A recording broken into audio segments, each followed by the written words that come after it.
Adopt and adapt এই দুটোর মধ্যে ফারাকটা কি আছে? প্র্যাকটিস অ্যান্ড প্র্যাকটিস এই দুটোর মধ্যেই বা ফারাকটা কি আছে? এগুলো অনেকেই জানে না। অ্যাডপ্টের জায়গায় অ্যাডাপ্ট, অ্যাডাপ্টের জায়গায় অ্যাডপ্ট বসিয়ে দেয়, কিন্তু এদের মধ্যে ফারাক আছে। এই ফারাকটা কি তোমরা জানো? যদি না জানো তাহলে তোমাদের এই নন্হা সা ছোটা সা প্যারা সা দোস্ত এই সমুদ্ররক্ষী তোমাদেরকে বলে দিচ্ছে। শোনো, ইংরেজি ভাষাতে এইরকম অজস্র শব্দ আছে যাদের সাউন্ডটা সিমিলার, প্রোনাউন্স করার সময় সাউন্ডটা সেম আছে, কিন্তু যাদের অর্থগুলো হচ্ছে আলাদা। এইগুলোকে আমরা ইংরেজিতে হোমোফোনস বলে থাকি, বাংলাতে আমরা যেটাকে বলি সমচ্চারিত ভিন্নার্থক শব্দ। আজকে আমার এই লেসন এই হোমোফোনস এর উপরে। চলো শুরু করা যাক আজকে আমাদের এই লেসন হোমোফোনস এর উপরে। আর তোমরা দেখছো আমার ইউটিউব চ্যানেল 5 মিনিট ইংলিশ, আর আমি হচ্ছে তোমাদের নন্হা সা ছোটা সা প্যারা সা দোস্ত, গাইড, হামসফর, যাই বলো, সৌমিত্ররক্ষী। চলো।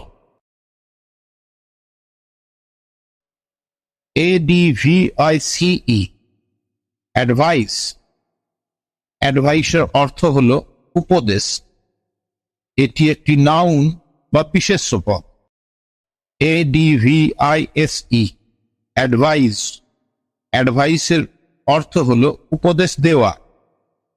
এটি একটি ভার্ব বা ক্রিয়াপদ। PRACTICE, practice. প্র্যাকটিসের অর্থ হলো অভ্যাস। এটি একটি নাউন বা বিশেষ্য পদ।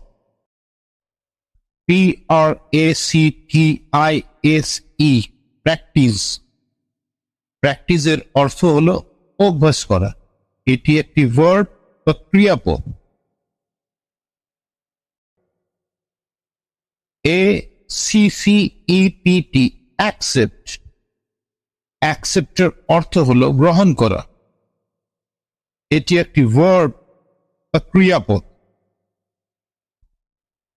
EXCEPT, accept.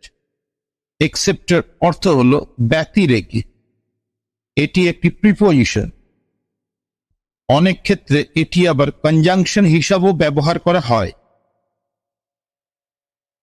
ADOPT, adopt. অ্যাডপ্টের অর্থ হলো দত্তক নেওয়া। এটি একটি ভার্ব বা ক্রিয়াপদ। ADAPT, adapt. অ্যাডাপ্টের অর্থ হলো মানিয়ে নেওয়া বা খাপ খাইয়ে নেওয়া। এটি একটি ভার্ব বা ক্রিয়াপদ। LOSE, loose. লুজের অর্থ হলো হারিয়ে ফেলা। এটি একটি ভার্ব বা ক্রিয়াপদ। LOOSE, loose. লুজের অর্থ হলো আলগা বা ঢিলা। এটি সাধারণত অ্যাডজেক্টিভ বা বিশেষণ হিসাবে ব্যবহৃত হয়। বলছিলাম যে ভিডিওটা যদি ভালো লাগে তাহলে কিন্তু অবশ্যই তোমরা লাইক করবে, কমেন্ট করবে, শেয়ার করবে। আর ফেসবুকে আমার যে পেজ আছে 5 মিনিট ইংলিশে, সেটাকে তোমরা কিন্তু লাইক করে দিও আর ফলো করো, তাহলে পরবর্তী ভিডিওগুলোর নোটিফিকেশন তোমাদের কাছে চলে আসবে। যদি পারতো ইউটিউবেও আমার একটা চ্যানেল আছে এই একই নামে 5 মিনিট ইংলিশ, সেটাকেও তোমরা সাবস্ক্রাইব করতে পারো। পাশে যে বেল আইকনটা আছে সেটাকেও প্রেস করে দিও, তাহলে পরবর্তী ভিডিওগুলোর নোটিফিকেশন তোমাদের তাড়াতাড়ি চলে আসবে। আর আমিও তোমাদেরকে বিরক্ত করার জন্য আবার চলে আসবো, বারবার চলে আসবো নতুন নতুন লেসন নিয়ে। ঠিক আছে, তো আজকের জন্য এতটুকুই। সৌমিত্ররক্ষী বিদায় নিচ্ছে তোমাদের কাছ থেকে। ভালো।